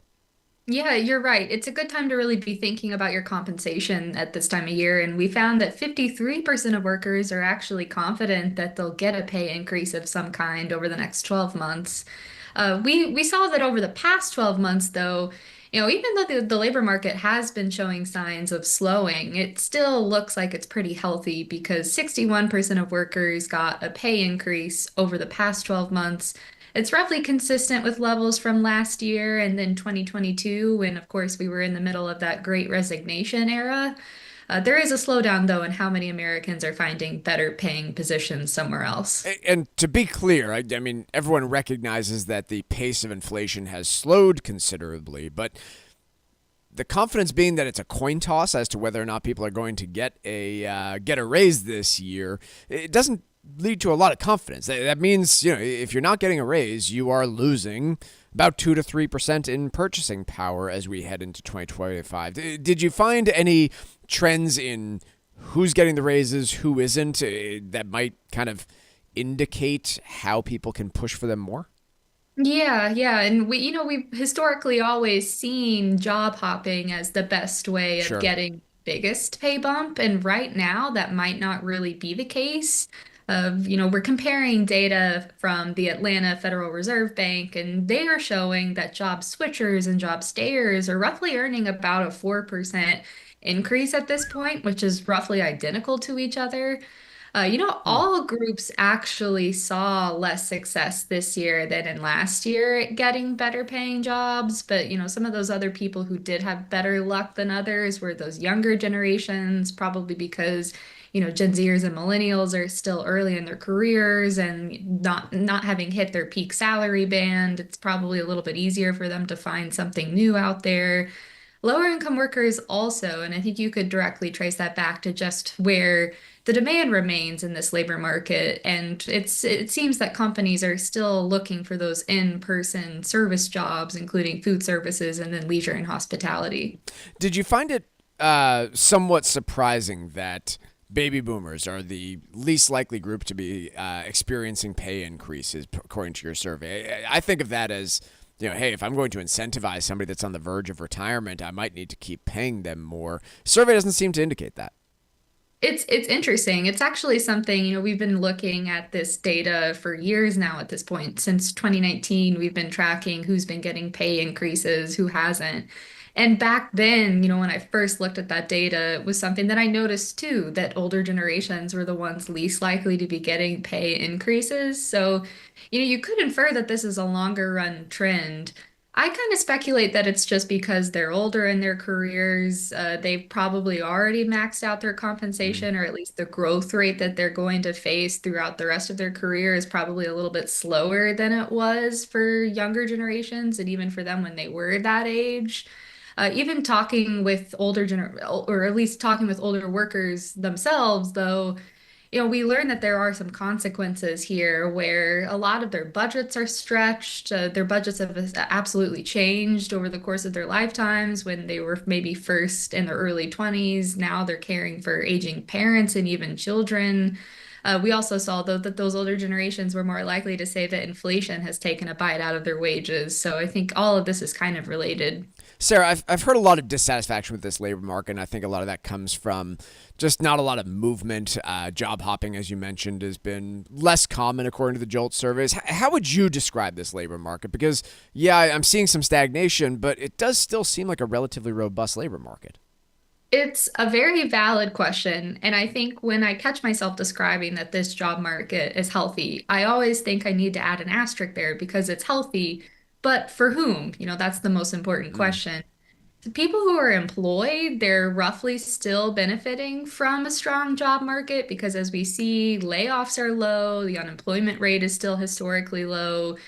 They're still continuing to get pay increases at their position. However, if you're someone who's unemployed or maybe you're looking for a new change to leave your current company, that's where you might start to feel like this job market isn't so hot because we're seeing that the share of workers who've been unemployed for 6 months or longer is now the highest since 2017. The hiring rate is even lower today than it was pre-pandemic. All of these signs are kind of pointing to the fact that this job market might be in stasis or at least kind of approaching a holding pattern. So the message for job seekers right now really is that, if you're looking for something new, it's probably going to require a little bit of patience. That's Sarah Foster from Bankrate joining us today to talk about their survey on workers who did or did not get raises in 2023 and 2024 and what's to come for 2025. Sarah, thanks so much for joining us. Appreciate it.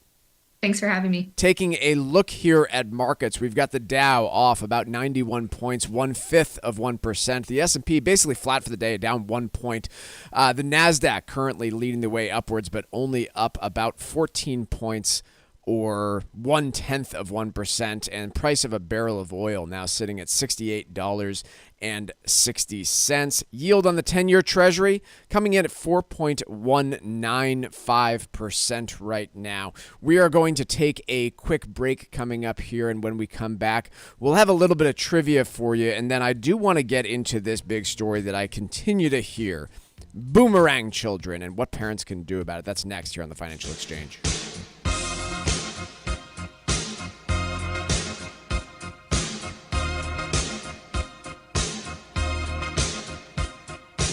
Bringing the latest financial news straight to your radio every day. It's the Financial Exchange on the Financial Exchange Radio Network.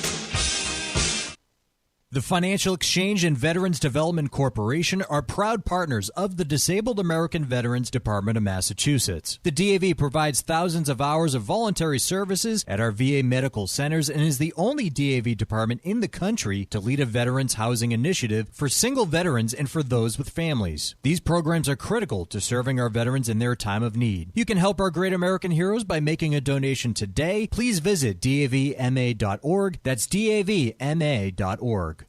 It happens all over Massachusetts.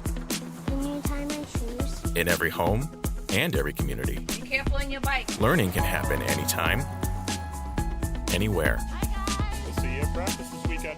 And no matter how learning takes place in your family's life, DESE is there as your partner. The Massachusetts Department of Elementary and Secondary Education. Never stop learning. Find out more at mass.gov/back-to-school. Sponsored by the Massachusetts Department for Elementary and Secondary Education. Early estate planning is crucial if you want to protect your assets and avoid massive tax consequences. Cushing & Dolan are experts in elder law and taxation, and their new free guide can help give you just that. It's called Balancing Asset Protection and Avoiding Estate Taxes. In it, you'll learn how to keep your assets away from the nursing home while reducing and potentially eliminating your estate taxes. If you have an existing estate plan but aren't sure about your potential liability, or you need a new plan, call Cushing & Dolan today at 866-848-5699 and get this free guide called Balancing Asset Protection and Avoiding Estate Taxes. Don't leave your assets to chance. Call 866-848-5699. That's 866-848-5699. Or you can request your guide online from our website, LegalExchangeShow.com. That's LegalExchangeShow.com. The proceeding was paid for and the views expressed are solely those of Cushing & Dolan. Cushing & Dolan and or Armstrong Advisory may contact you offering legal or investment services. Cushing & Dolan and Armstrong Advisory do not endorse each other and are not affiliated. The U.S. Virgin Islands are St. Croix, St. Thomas, and St. John. Visit one or all three and enjoy the vacation of a lifetime. Each island is special in its own unique way, so whether you want the heritage of St. Croix, the pristine beaches of St. Thomas, or the calm and relaxation of St. John, the U.S. Virgin Islands is one of the top vacation spots to visit in the Caribbean. You can expect perfect temperatures, a wide variety of water sports, world-class cuisine, and a vibrant nightlife. From the moment you arrive, You'll fall naturally in rhythm with the heartbeat of the islands. There's no money to exchange, and travel from New England could not be easier. Make your plans now by going to visitusvi.com. Learn about all 3 islands and plan the ideal vacation for you and your family. America's Caribbean paradise is waiting for you. So head to visitusvi.com for more information and to reserve your trip today. That's visitusvi.com. Hi, this is Chuck and Mike from the Armstrong Advisory Group, and our guide this month is titled Key Numbers to Know for 2025. Mike, when it comes to 401ks and their contribution limits, 2025 is a little bit unique in that it is the first year of the super catch-up limit. It is, yeah. So there's a brand new contribution excess amount that you can put into your retirement plan, but only for a very specific window. You must be between the ages of 60 and 63 to participate in this special super catch-up contribution, according to the Secure Act 2.0. And so there's a little bit extra that you might be able to put in if you fall into that age demographic. So how much is the normal 401k max? How much is the regular catch-up? And then how much is the super catch-up? Yeah, so for the normal 401k contribution limits, the most that you can put in 2025 is going to be $23,500. If you are over the age of 50, you can do an extra $7,500 into that 401k. And then finally, if you just happen to be in that narrow band, you can do an additional $3,750 catch-up contribution on top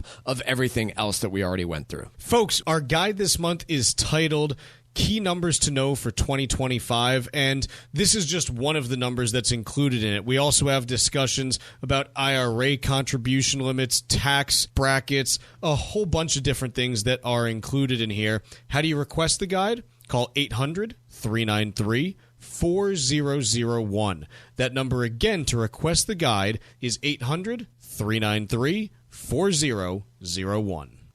The proceeding was paid for by Armstrong Advisory Group, a registered investment advisor. Nothing in the ad or in any Armstrong guide is specific financial, legal, or tax advice. Consult your own financial, tax, and estate planning advisors before making any investment decisions. Armstrong may contact you to offer investment advisory services. Find daily interviews and full shows of the Financial Exchange on our YouTube page. Like us on YouTube and get caught up on anything and everything you might have missed. This is the Financial Exchange Radio Network. Let's do a little bit of trivia here on the Financial Exchange. On this day in 2019, Saudi Aramco raised $25.6 billion in its first public share offering, which pushed the company's valuation over $1.7 trillion. Today, there are a few companies that are valued at over $1 trillion. So, trivia question today. How many companies, not including Saudi Aramco, have a market cap over $1 trillion? Once again, how many companies, not including Saudi Aramco, have a market cap of over $1 trillion? Be the 7th person today to text us at 617-362-1385 with the correct answer, and you win a Financial Exchange Show t-shirt. Once again, the 7th correct response to text us at 617-362-1385 will be our winner. See complete contest rules at financialexchangeshow.com. Mike, I want to talk about this piece from the Boston Globe here today. It's titled The Challenges and Joys of Hiring Gen Z Workers. It then also has a colon and a quote, their right hand is their phone. So there's a lot here. Like, honestly, I want to really dig into this because I think this is a fascinating piece. The first thing that it talks about is that one of the things that employers are noting from, when they interview and try to hire younger workers, they get ghosted a lot. And if you're not familiar with the term ghosted, it's the idea that, hey, like, you are going through, like, the process of interviewing someone, and you try to follow up with them, and they just stop responding. Not like, no, thank you, like, you just never hear from them again. And this is something where I'm curious in your opinion, do you think that this is more prevalent with younger workers now? Again, Gen Z at this point I think would be like 27 or 28 and younger. Do you think it's more prevalent in that demo than in previous generations? I think perhaps, but I have a very difficult time determining if this is a result of a generation and differences in how they behave, or a generational difference in the state of the labor market? Sure. Part of it has to be both, because I bet that if you go take a look at news stories from 1999 and 2000 and talk to me about how many people were ghosting, they didn't use the term ghosting back then, but how many people were applying to jobs and not showing up, how many hiring managers were getting frustrated by how long it took to fill roles. I think this is at least in part due to the fact that we are very near all-time highs in terms of the portion of the population that is currently working. And so I know a lot's been said and written about the state of the labor market, but when you have a tight labor market, you have a longer time hiring, you have a tougher time hiring, and part of it's probably behavioral, part of it's probably just the state of things. So, and I think it's interesting, and look, there might be something where social skills may have developed differently, and so there's something there, but again, I just think this is something that's interesting to look at. There's more in here that I think we really want to dig into on this. And some of this is not unique to Gen Z. One thing, it says, employees note Gen Zers bring many positive elements to the workforce. A firm grasp on technology and a thirst for learning. Mike, is that unique to Gen Z, or is that just every new generation has a new take on technology and is able to manage things differently than the previous generation of the workforce? I guarantee you that when baby boomers were getting into the workforce in the 60s and 70s, guarantee you that the silent generation managers were sitting there going, look at these typing skills. These kids are so right, exactly. Like, look at how these kids are able to use the punch cards, and wow, like, this is amazing. Like, I guarantee you that that's what was being talked about. It's not to poo-poo Gen Zers, but it's more to say, I come back to the fact that there's rarely anything that's really new. It's just kind of a different iteration of what we've seen before. And that's my take on this is, Gen Z is great at whatever the new technologies are today, just like previous generations were at whatever the new technologies were then. Now, there's some other stuff that I want to get into. Again, there's so much here that I think is really interesting to me. You've got a piece here, and this is talking about a sign company. One new hire at the Norwood Signage Company, Steel Art Company, didn't bother showing up on their first day, even after going through multiple rounds of interviews and testing the company's equipment. For someone to not even pick up the phone and say, hey, I accepted another position, sorry about that, or even to answer an email, we're like, where'd you go, dude? So, yes, that might be something that's unique in this case, but I'll tell you just a story about something that I saw over the last decade or so. It was someone who I had hired, and on the second day, they didn't show up. And emailed out to them like, hey, called out like, hey, what's going on?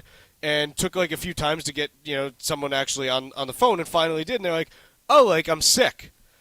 And it's like, okay, would I rather have like someone, and clearly they weren't sick, by the way. Like, it was one of those situations. And like, clearly they had no intention of coming back the next day, because they didn't come back the next day and didn't return any phone calls then.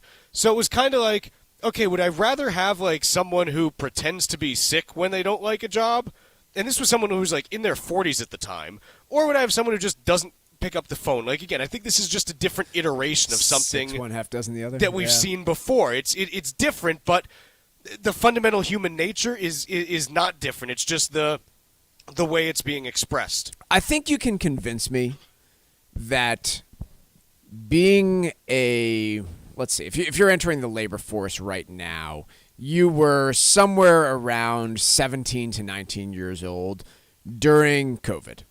And that probably had a huge impact on your social skills development and stuff then as well. Like, you were seeing this in grade school kids, how their math and science and reading skills suck. Yeah. We're seeing it, and I think we're seeing it in young 20-year-olds where they did not have the opportunities to socialize with their peers in the way that even kids just 5 years older than them did. And I won't be surprised if, there's an anxiety that comes to responding to emails or responding to phone calls from people that did not exist prior to that. I think it genuinely screwed some people up pretty badly. And employers will probably have some annoyances in dealing with that. Another thing in here that I want to look at. Similarly, for many 20-somethings, the workday doesn't bleed into the night. When it's 5 o'clock, they're done at 5 o'clock, regardless of whether the work is done or not, says Pamela Conway, Chief Learning Officer at IntelliZ in Woburn, which creates learning and training videos. For someone like me, I'm Gen X, that just boggles the mind. So this is a place where, quite honestly, I'm on Team Gen Z here. Yeah. And I'm on Team Gen Z because I feel like, as long as you're not driving, raise your hand if you ever feel like you've done work for a company that then hasn't, properly paid you for that work, or shortly afterwards you got laid off or had something happen to you where the loyalty that you showed the company wasn't reciprocated. It happens all the time. I think it's one of the main reasons why a lot of Americans are kind of fed up with, what the labor force is these days. It's like, oh, I do so much for my company, and I'm being asked to work all these long hours, and there's no loyalty for me when things go badly on their end, but they want all of my time and all of my effort no matter what. I'm on Team Gen Z here, where your job is your job. And granted, look, if you want to try to get ahead and if you want to have, some kind of supersized role or whatever, sure, like putting in extra effort, I'm not saying don't do that, but if you are in a salaried job where you're supposed to work hours 9 to 5 and that's what you're being paid for, and your boss is emailing you, late at night, hey, can you do this, can you do that? Honestly? In the words of Henry Hill from Goodfellas, screw you, pay me. Yeah.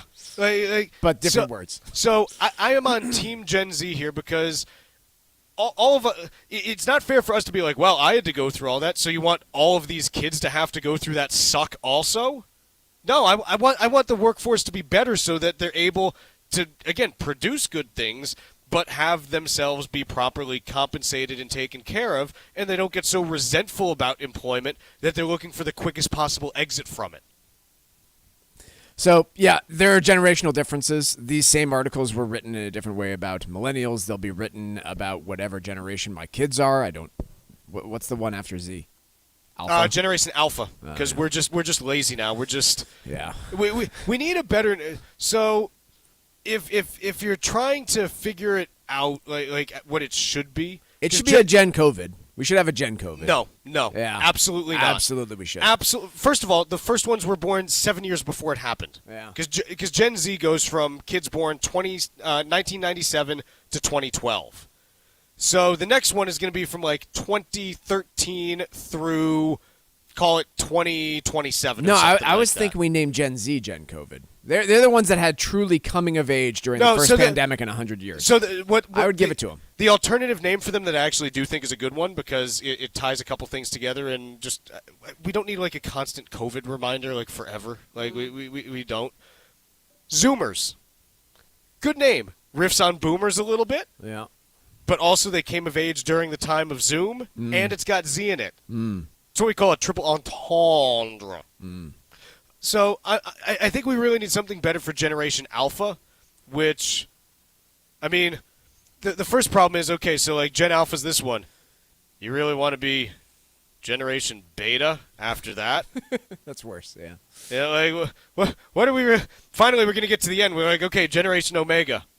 Well, what do we do now? We've done all of the English letters. We've done the Greek ones. Chinese characters. What's next? Like, I don't know. So, yeah, I think we need something better for Generation Alpha.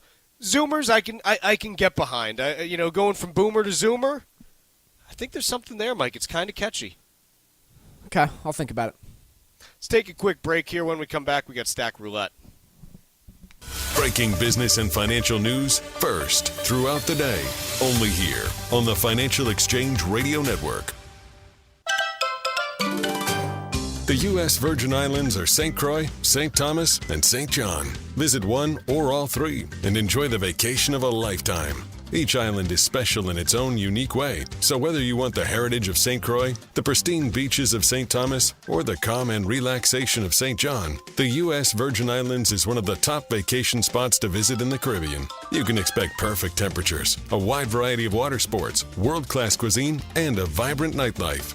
From the moment you arrive, you'll fall naturally in rhythm with the heartbeat of the islands. There's no money to exchange, and travel from New England could not be easier. Make your plans now by going to visitusvi.com. Learn about all 3 islands and plan the ideal vacation for you and your family. America's Caribbean paradise is waiting for you. So head to visitusvi.com for more information and to reserve your trip today. That's visitusvi.com.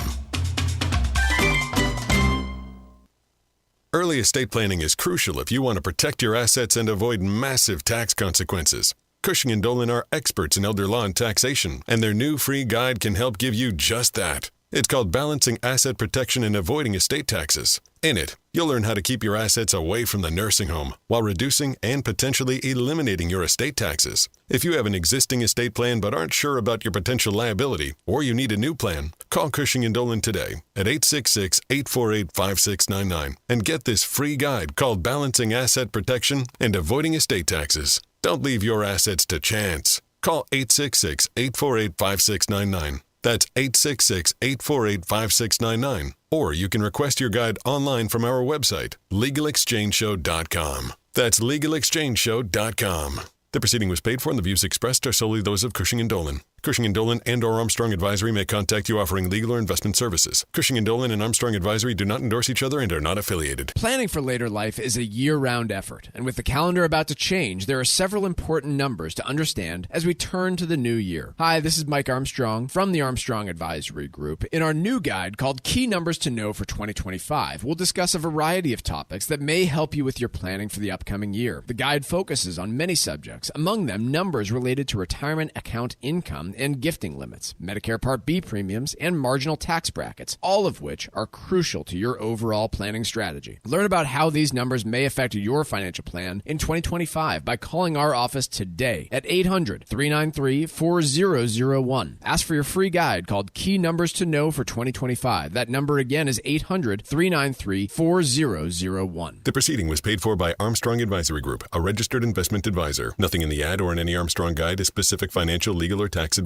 Consult your own financial, tax, and estate planning advisors before making any investment decisions. Armstrong may contact you to offer investment advisory services. Hey, listen, are you a 50-year-old person looking for term life insurance? Then you need to talk to Bob. Bob specializes in helping people find $1 million or more of term life insurance for a couple of $100 a month. Look, you need to know there's a price war in the term life insurance business, and you may be paying too much. Call Bob, and he'll shop and see how much money he can save you. Look, this could be the last term life insurance policy you ever have. Your rates are guaranteed for the next 20 years. That's right, guaranteed level rates for the next 20 years. And if you're a smoker or your health is not perfect, Bob has great rates for you too. So for $1 million of term life insurance coverage for a couple of $100 a month, call Bob right now. 800-965-7987. 800-965-7987. 800-965-7987. That's 800-965-7987. Paid for by Term Direct.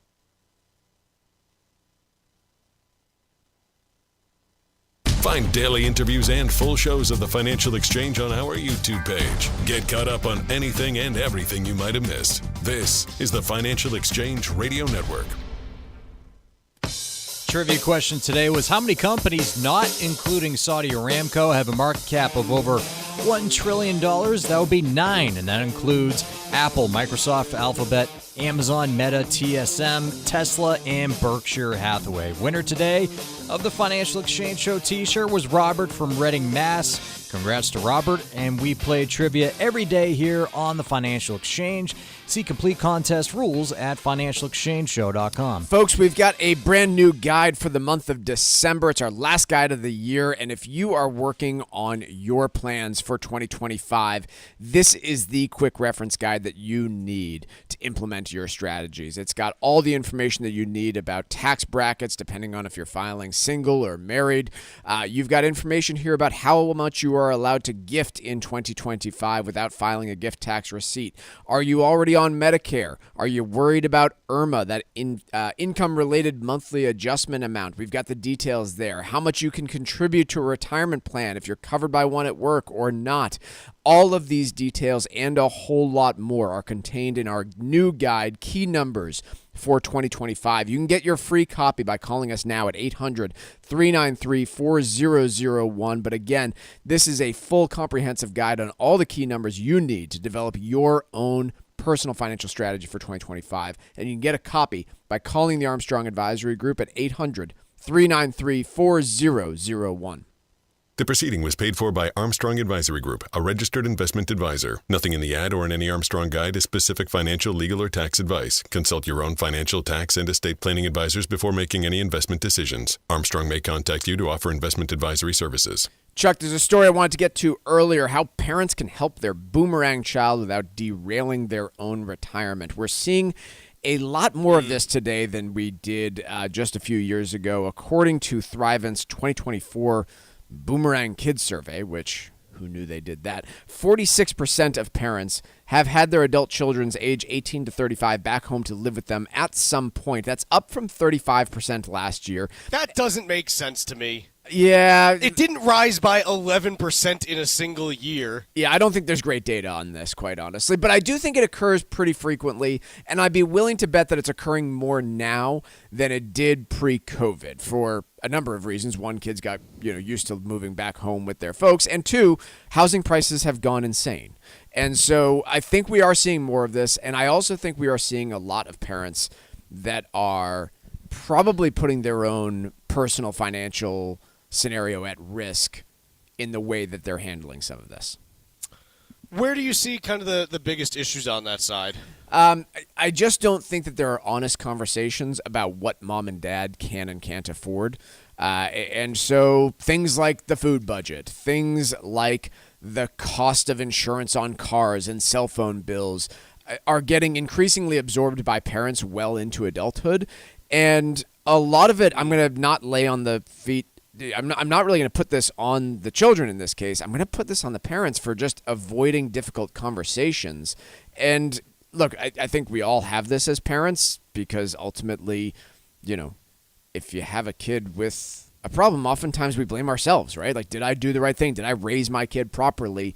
And so we avoid these tough conversations, but oftentimes the kids are doing just fine, and if they're given some budget to work with, can figure out, I can chip in for the cell phone and the car insurance and all these other items that parents are covering for their kids. Like I said, further into adulthood, I believe.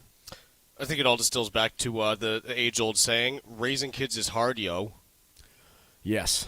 Yeah, they do say that. Look, they're not easy conversations to have, but failing to have them is still a decision that you end up making then. It's just you're not actually going through like the conversation of it. So yeah, we all go through this balance of trying to be supportive of our kids while also wanting them to develop on their own, and there's no right or perfect way to do it. Like I'm never going to sit there and like scold a parent for whatever their decisions are, because it's freaking hard and you've got your own relationship with your kids.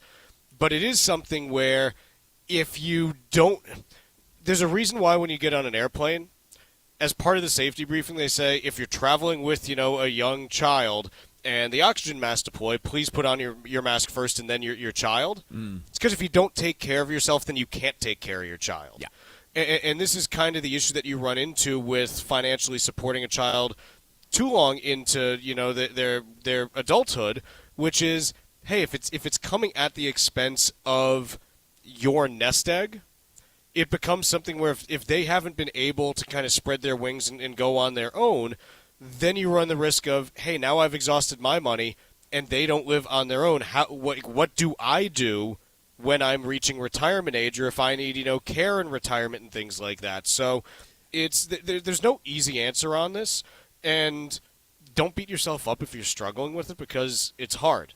Like it's something that takes some time to work through, but find ways to have those conversations with your kids when you can.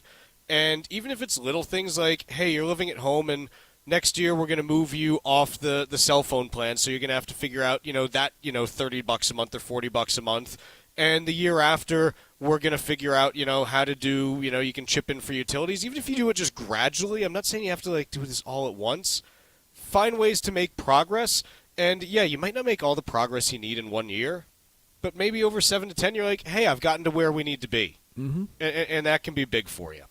Taking a look at markets, still not much movement as we head towards midday. The Dow's off about 0.25%. S&P's flat. NASDAQ flat as well. So pretty quiet heading into a jobs Friday tomorrow. We're done for the day. We will see you tomorrow. We're going to have all the detail on the jobs report and a whole lot more to wrap up the week.